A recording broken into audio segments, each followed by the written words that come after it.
What's up, YouTube? It's Anthony from Meineke, Cinnaminson. We have a 2013 Honda Odyssey minivan. It has a bad power window switch, so the window would go down with the button, but it wouldn't go up on the passenger side. I'm going to show you how to swap out the power window switch. Simple tool is a seal pick or a small flathead screwdriver. All right, so you want to get under here without damaging it. All right, you want to just pop that up a little bit. Pull up gently on this. It's got push clips that hold it in, so just pull up on it. You can see the retainer clip there in the back, retainer clip there in the front. Underneath is the mirror switch. You can leave that attached. There's a little plastic clip with a tab here.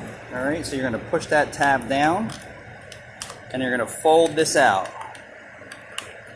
So you got it. So push the tab down inside the clip, and then swing this out. All right, you're going to slide that assembly out. And then there's 4 Phillips screws. 1, 2, 3, 4. Take those screws all the way out. Pull your switch out. Slide it back into the bezel and trim assembly. Screw it back in. Pretty simple. I've already done this. You're going to take this. Be careful sliding it in so you don't bend any pins. Push it in first.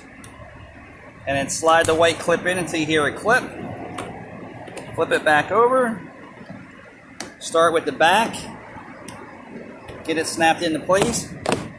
Push it back in place. And then make sure that your functions all work. Check every window, front and rear. Alright. Passenger rear.